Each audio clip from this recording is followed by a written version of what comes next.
भारत और चीन के बीच रिश्तों की नई शुरुआत यहां पर सामने आ रही है। चीन भारत की 3 मांगों को यहां पर पूरी यहां पर करेगा, यानी कि खाद की आपूर्ति रेयर अर्थ मेटल की सप्लाई चीन के जरिए यहां पर की जाएगी और साथ ही टनल बोरिंग मशीन भी चीन इसकी सप्लाई करेगा। सूत्रों के हवाले से ये इस वक्त की बहुत अहम खबर है। अब बेसिकली इंडियंस चाइनीज को ये कह रहे हैं कि हमारी इंडस्ट्री पहले ही अमेरिका ने रोकी है, अगर तुम भी रोक लोगे तो हम कैसे चलेंगे। This is unbelievable. मतलब ये सोचने की बात है कि दो बड़े राइवल्स एक दूसरे से बात कर सकते हैं कि हमने डिफरेंसेस कैसे सॉर्ट आउट करने हैं, लेकिन दो ऐसे हमसाए जिसकी की इकोनॉमी जो है वो कोई मतलब क्या है, वो आईएमएफ के पास है, दूसरा जो है वो चौथी बड़ी इकोनॉमी बनने जा रहा है, लेकिन वो दोनों अपने जो हैं डिस्प्यूट्स वो सॉर्ट आउट नहीं कर सकते। वो वहीं के वहीं पर खड़े हैं, बल्कि और 10 कदम पीछे चले गए हैं कि जंगें हो रही हैं एक दूसरे के साथ अभी भी। ये क्या आपको समझ आती है कि भी क्या है ये सिचुएशन कि दो बड़े राइवल्स जो है इस सिलसिले में कर सकते हैं, जबकि जो एक बड़ी राइवलरी है ही नहीं इंडिया और पाकिस्तान में, कोई कंपैरिजन नहीं है, लेकिन वो एक दूसरे के साथ सॉर्ट आउट नहीं कर रहे। या वो कहते हैं जी पाकिस्तान सॉर्ट आउट नहीं कर रहा। आपको पता है चौधरी जो है वो तो सॉर्ट आउट क्यों करेंगे। अच्छा चलें आगे बढ़ते हैं। China and India are both जो है आपको पता है मेजर डेवलपिंग कंट्रीज हैं, और खैर मैं तो कहूँगी डेवलप्ड कंट्रीज हैं। अब इसमें जो है ये ट्रिप बड़ा अहम समझा जा रहा है, और उसमें कहा है कि दोनों जो डिस्प्यूट्स थे, आपको पता है गलवान और क्या क्या कुछ होता रहा, उसके लिए भी जो है वो ये पहुंचे हुए, और रिलेशनशिप जो है उसके साथ बेहतर करने के लिए ख़ास तौर पर ये ट्रिप एक ऐसे वक्त में कि जब इंडिया के अमेरिका के साथ जो रिलेशंस हैं वो बड़े ही नाजुक मोड़ पर हैं, और इंडिया को आपको पता है कि काफ़ी ज़्यादा प्रेसिडेंट ट्रम्प की तरफ से धमकियाँ भी लगाई गई हैं, टैरिफ कितने ज़्यादा लग चुके हैं।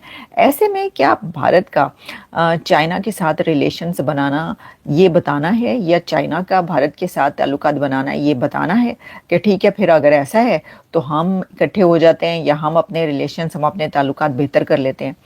तो जैसा मैंने कहा कि तारीख तो जो हिस्ट्री है इन दोनों कंट्रीज़ की वो ऐसी नहीं है कि इस तरीके से वो मिल के बैठे, लेकिन फॉर द टाइम बिंग आप इसको कह सकते हैं कि ये ऐसे ही है। आगे आप देखें इंडिया कितनी खुल के बात कर रहा है कि जो हमारे डिफरेंसेस जो हैं वो डिस्प्यूट नहीं बनने चाहिए और वो कंपटीशन नहीं बनना चाहिए और उसमें कॉन्फ्लिक्ट नहीं आना चाहिए। तो बेसिकली तो इंडियंस बात सीधा सीधा अमेरिका को कह रहे हैं सॉरी हम आपके साथ इसमें किसी जगह में आपके साथ नहीं करें, we don't stand with India, we USA, this is what they are saying, we do not stand with the United States of America. अब सवाल ये पैदा होता है कि पाकिस्तान जैसा मुल्क जो है जो जिसकी बेसिकली इंडिया क्या चाहेगा कि कभी भी हम इतने इकोनॉमी अपनी हमारी बेहतर करें, हम 500 अरब डॉलर जो अमेरिका के साथ लेके जाना चाहते हैं, 125 हमारी वैसी चाइना के साथ मौजूद है, 125 अरब डॉलर पहले ही चाइना के साथ मौजूद है। तो वो तो कह रहे हैं कि हमें तो आगे की तरफ जाना है, तो हमें इंडिया चाइना क्यों ना 300 अरब डॉलर करे या 400 अरब डॉलर करे या 500 अरब डॉलर करे, ये चाइना ही हमारी इकोनॉमी को ऊपर लेके जाएगा। This is what they are saying, this is what they are planning and thinking and in all this. मुझे तो ये चीज बड़ी जो है वो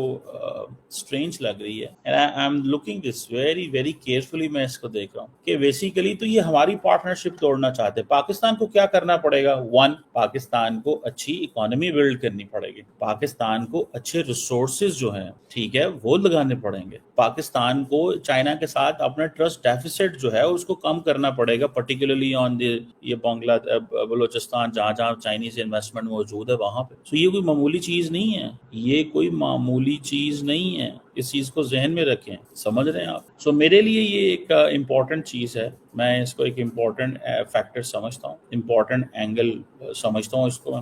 मैं समझता हूँ कि ये that is something which is required कि हमें इस पार्टनरशिप को बचाना है, क्योंकि हमें अमेरिका असला उस तरह नहीं देगा और हम अमेरिकी असला अफोर्ड भी नहीं कर सकते। और चाइना जो है वो हमें हमारा एक लॉन्ग पार्टनर, ये कोई वो नहीं है, कोई वो जिसे कहते हैं कोई छोटा मोटा ताल्लुक नहीं है, बड़ा पुराना ताल्लुक है। ताल्लुकात बीच में अगले दिन मैं जनरल आसिम मुनीर का कहीं स्टेटमेंट सुन रहा था, उन्होंने कहा कि हम एक दोस्त को दूसरे दोस्त पे कुर्बान नहीं करेंगे, मीन्स कि अगर हम आज अमेरिका के करीब हैं तो हम चाइना को कुर्बान नहीं कर देंगे। अब चाइनीज बड़े सवाल उठा रहे हैं, इंडियंस इस सवाल को उठाएंगे, पिक करेंगे, समझ रहे हैं जनाब।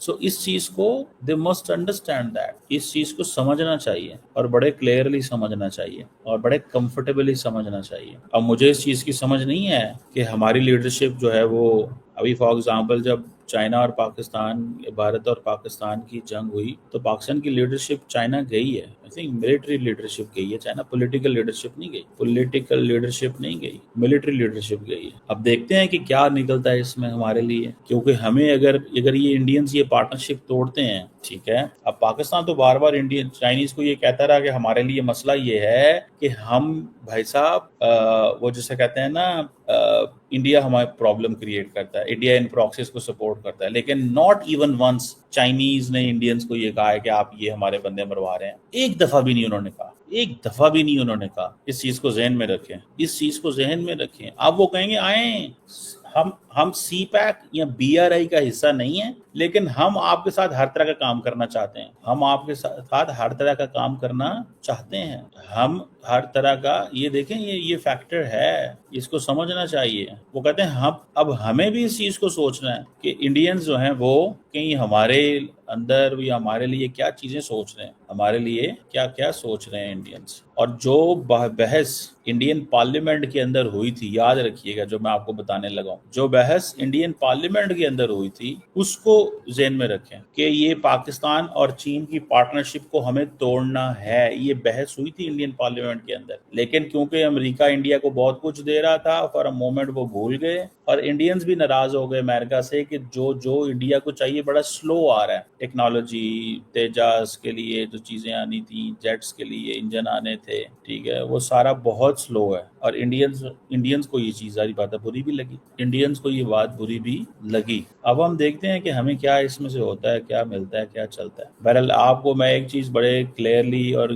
गारंटी से कह सकता हूँ कि अब India will work on breaking this partnership. आपको जो डॉक्टर जयशंकर और NSA दोवल जो हैं उनके अल्फाज से ही पता चल जाना चाहिए, जिस तरह के मीठे मीठे अल्फाज वो बोल रहे हैं, और वो भी चाइनीज के लिए। और जिस तरह नरेंद्र मोदी 5-7 साल खामोश रहे हैं, ये उनको पता था कि ये क्या होने वाला है। ये मैं आपको बताऊं, they knew that this is coming. उनको इस चीज़ की समझ थी कि ये चीज़ आ रही है। अब हमें चाइना के साथ मिलके मजीद अपने ताल्लुकात को आगे लेके जाना है और उनके जो मिसट्रस्ट हैं वो ख़त्म करने हैं। अगर हम वो मिसट्रस्ट ख़त्म ना कर सके तो याद रखिएगा, it will be dangerous for us, it will be dangerous for us. ये नहीं है कि चाइनीज हमें सपोर्ट करना बंद कर देंगे, चाइनीज ने हमें करते रहना है। लेकिन इस वक्त चाइना के अंदर भी थोड़ी सी एक वो आ गई है परेशानी कि ये पाकिस्तान और अमेरिका ये हो क्या रहा है। चाइनीज भी भाग रहे हैं, चाइनीज को भी पता है कि जैसे अमेरिका इंडिया के ऊपर नवाजिशात करता है तो पाकिस्तान डिस्टर्ब होता है। अगर चाइना ने ही इंडिया के ऊपर नवाजिशात करनी शुरू कर डिफरेंट किस्मों में, तो फिर हम क्या करेंगे, हम किधर जाएंगे, समझ रहे हैं। So the geo strategic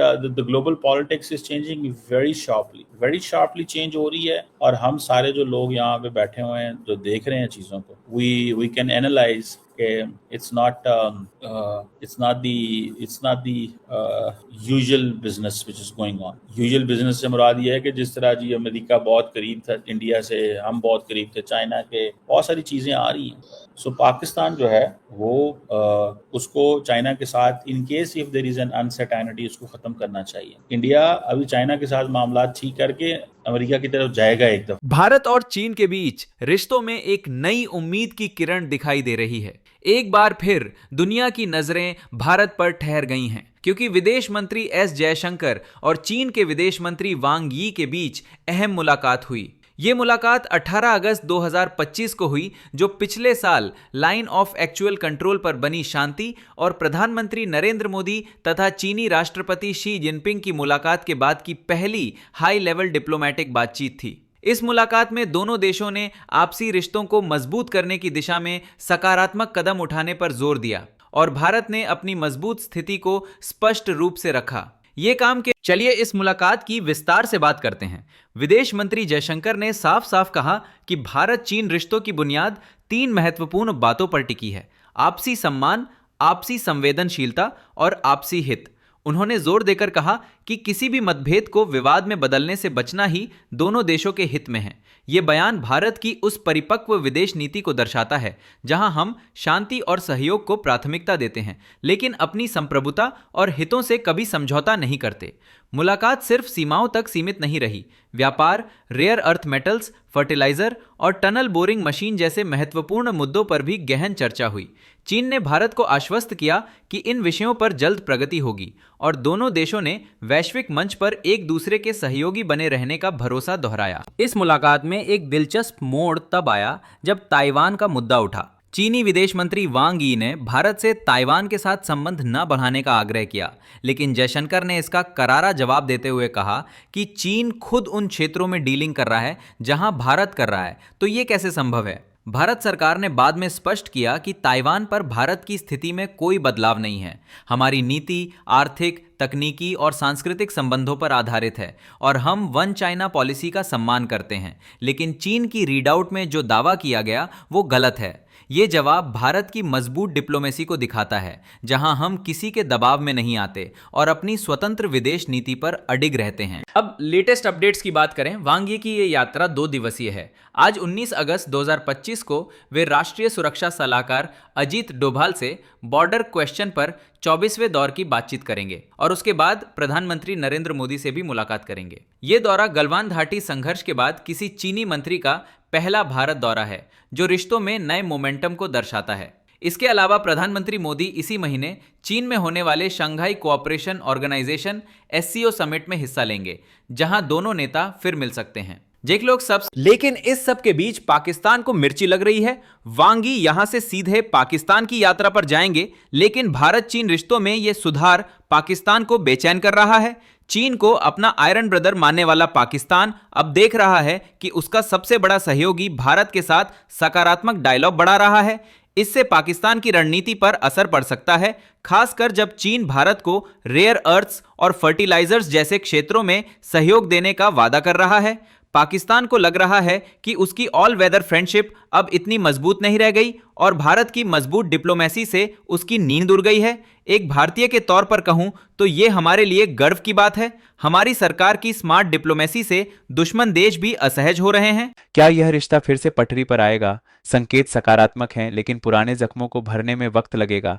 Bharat हमेशा शांति चाहता है, लेकिन अपनी सीमाओं और हितों की रक्षा करने से कभी पीछे नहीं हटेगा।